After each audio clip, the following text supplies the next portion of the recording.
পাকিস্তানের সাবেক প্রধানমন্ত্রী ইমরান খানকে ঘিরে সম্প্রতি নানা গুজবের ডালপালা গজিয়েছে। তাকে হত্যা করা হয়েছে বলেও খবর ছড়িয়েছে। ইমরান খান জীবিত আছেন।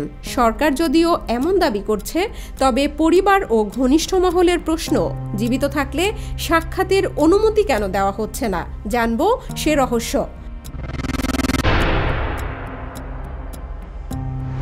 ইমরানের বড় ছেলে কাশিম খান জানিয়েছেন, তার বাবা প্রায় ৮৪৫ দিন ধরে বন্দী এবং শেষ ৪২ দিন তাকে রাখা হয়েছে বিচ্ছিন্ন কারাবাসে। পরিবারের সদস্যদের সঙ্গে সাক্ষাতের সুযোগ দেওয়া হচ্ছে না, এমনকি আইনজীবীর সঙ্গেও না।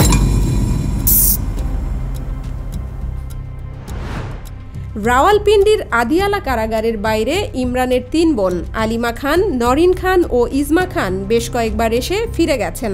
তাদের অভিযোগ, কারা প্রশাসন ইচ্ছাকৃতভাবে সাক্ষাৎ করতে দিচ্ছে না, এমনকি কারাগারের বাইরে পুলিশের হাতে মারধরেরও শিকার হচ্ছেন তারা।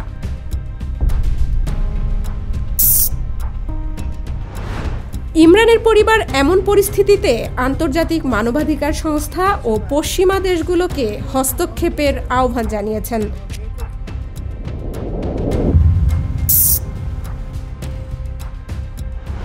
সরকার ও কারা প্রশাসন সব অভিযোগ অস্বীকার করে বলছে, ইমরান খান নিরাপদ ও সুস্থ আছেন।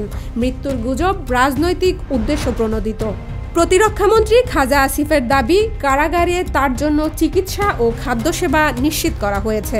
তবে প্রশ্ন থেকেই যাচ্ছে, যদি ইমরান সুস্থ থাকেন তবে সাক্ষাতের অনুমতি কেন দেওয়া হচ্ছে না? কোন যুক্তিতে পরিবার থেকে বিচ্ছিন্ন রাখা হচ্ছে?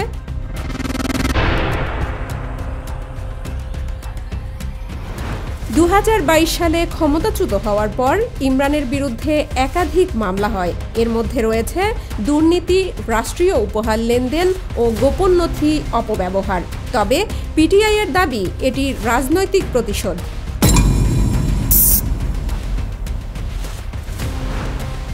মানবাধিকার কর্মীরা বলছেন, নিয়মিত চিকিৎসা প্রতিবেদন প্রকাশ, কারাগারে স্বতন্ত্র পর্যবেক্ষক প্রবেশের অনুমতি, পরিবার ও আইনজীবীর সাক্ষাতের অনুমতি দিলে গুজব দূর হতে পারে। তাদের মতে, রাষ্ট্র যদি স্বচ্ছতা দেখাতে ব্যর্থ হয় তবে মানুষের মন সংশয় কি সত্য ধরে নেয়। ইমরান খান একজন সাবেক প্রধানমন্ত্রী, জাতীয় নেতা, আন্তর্জাতিক খ্যাতিসম্পন্ন ক্রিকেটার। তার অবস্থা এখন শুধুই রাজনৈতিক বিতর্কের কেন্দ্রবিন্দু নয়, বরং মানবাধিকার প্রশ্নে বড় জিজ্ঞাসা হয়ে দাঁড়িয়েছে।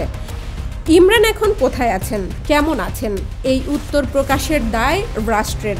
তা কেবল রাজনৈতিক স্বচ্ছতার জন্য নয়, মানবিক কারণেও অপরিহার্য।